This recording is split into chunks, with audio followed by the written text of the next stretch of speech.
Over the past few years, there's been much talk of a financial crisis and recession in the UK and globally, and the impact of this upon families and neighbourhoods.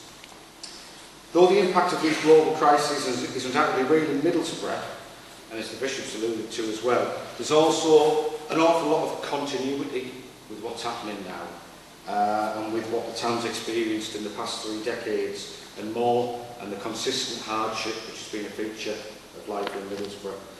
And I'm going to talk about kind of, some of the headline statistics of what we understand by that kind of hardship. As people probably know, worklessness in the town, as counted by number of benefits claimants, is high. It runs to 24% on average throughout the town, and in one ward it's as high as 31%. That becomes really meaningful when we compare it to a national average of 13%, so it really is quite significant. 1 in 4 of those benefit claimants will have been unemployed for more than 1 year, which puts them into the category of long-term, which then becomes even more significant. The 2010 indices of multiple deprivation show that Middlesbrough is ranked as the 8th most deprived local authority out of 336. North Ormsby, where we are today, being one of the 5 wards in the town in which deprivation has increased since the measures were last done in 2007.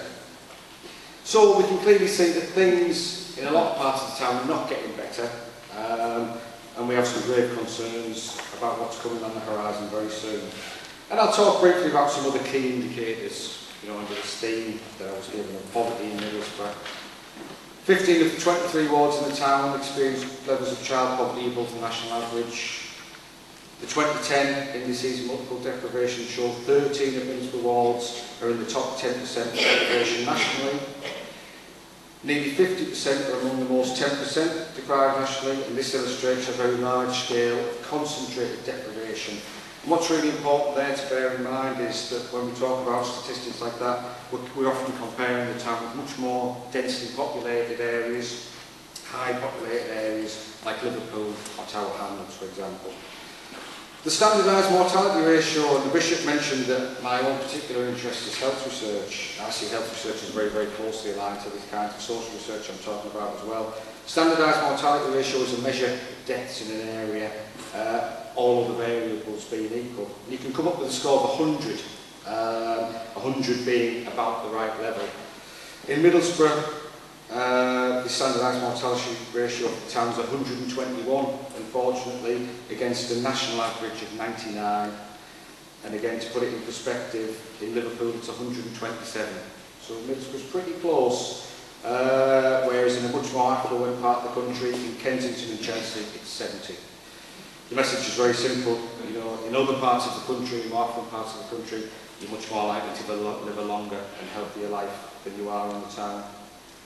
Life expectancy at birth for men and women is 3 years less than the national average, but with a much higher chance of long-term limiting illness as well.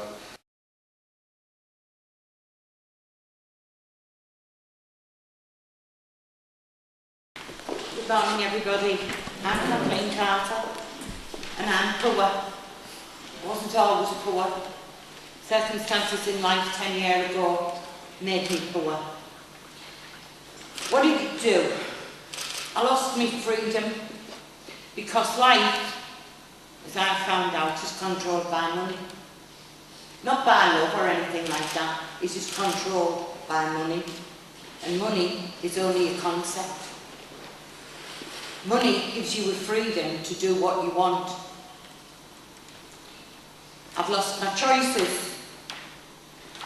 I've got no choice because I've got a limited amount of money to spend. And that money has to go on essentials and necessities. I've got no spare money for anything else. I lost my respect. Economic status is the considered measure of an individual's abilities and talents. Because I've been successful for 50 years, and then one day I was unsuccessful, everything was gone, because I lost everything. Well-being. Don't be fooled. Lack of money means worry. even if it's hidden beneath layers of confidence that might be on the outside, but it's certainly not on the inside. So Greg mentored me, and I've got my debts sorted out on my house, the high interest debts, they've all gone. And I got my self-respect back. And I started to look at what was happening, and he came up with what was happening with Buyers Review, which was in 25% of the homes that he was covering. And the other firms were in the other 75% of the homes. They're probably knocking on the door, the friendly face. Everybody was friendly till you owed them money. Now Greg's mentoring sorted my debts out. But I took it one step further and thought, who was it who put me in debt? I'm in a church today. And that's what Jesus did. He walked into church and he cleared the church. He turned the tables over. I was at a conference and Jesse Jackson was there. And I stood up, you'll see it on the computer. Why is there so much apathy? Because this is what I come across. The apathy of the people who are in poverty. They've got apathy because you've got no hope. Yesterday is the same as today, which you know damn well is going to be the same as tomorrow. So what's the use? You can't get a job. You try, you don't even get answers. What if you haven't got hope, you can't do anything? So I stood and asked him, I said, how do I overcome apathy to get people off the feet and to get justice in as I want it to be, as the church wants it to be, as the Bible tells us that the church should look after justice and the poor? And he said to me, Rosa Parks, there has to be one person to lead it. Yep. One person to stand up and speak and say, this is wrong. And go to them and take the argument. Now what we do our research. We take the argument to them and we try to get the injustice put right. We are trying to get the gap closed between the poor and the rich. I just wanted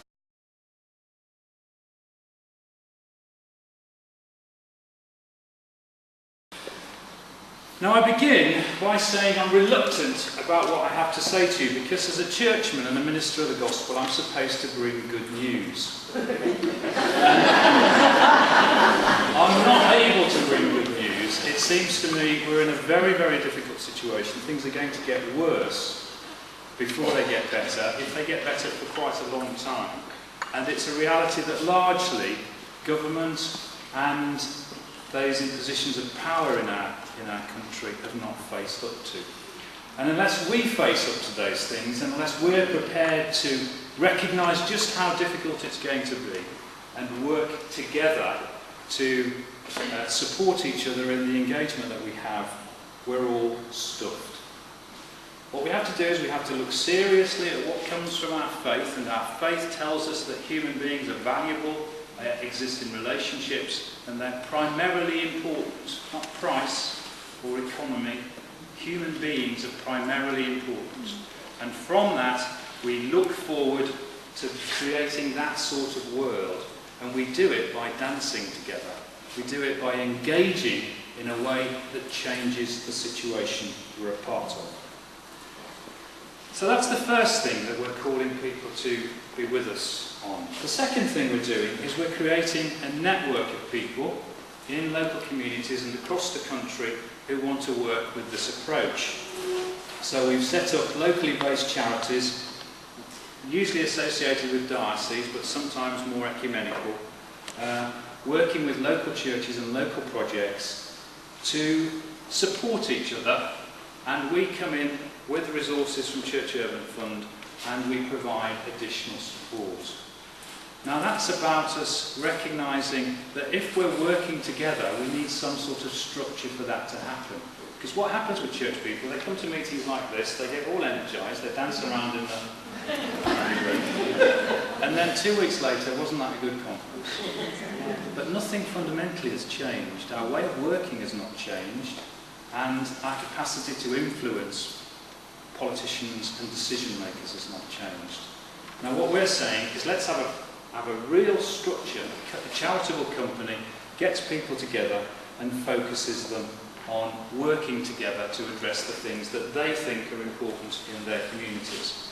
So that's about communication, about networks, it's about practical support, it's sometimes about skilling people up with the things that they need to be able to do things, and it's about small grants and helping them begin to grasp hold of the issues and face up to what's going around them. Now local churches are doing this all around the country, day in, day out, and it's all very, very good. What we're saying is let's bring it together and have some sort of infrastructure to support people and enable them to work together. And I know I've gone over time, I've nearly finished. The third thing we want to do is to raise the profile of the work that we do. Because the churches are engaged in this sort of work all across the land, and no one knows. Absolutely no one knows. It's not a part of policy discussions. It's not a part of thinking about how we might address some of the issues in communities. We're a little bit of an extra sometimes to social policy. But what we're doing is really quite transformative, and we've heard some of the stories of that transformation already this morning.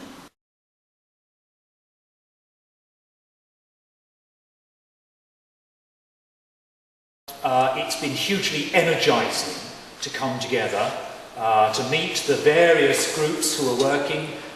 We may not have known very much about each other. Also to see the ways in which people of various Christian groupings, again, churches and other Christian interest groups, all have contributions that are engaged with the issues of poverty and deprivation that we face here in Middlesbrough.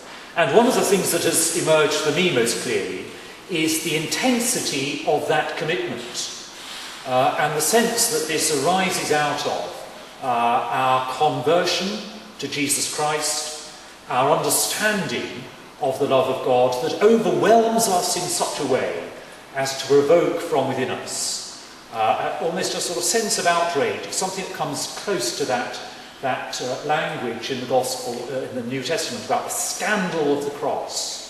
The scandal of that which is shocking is the scandal of the poverty that we see and confront around us.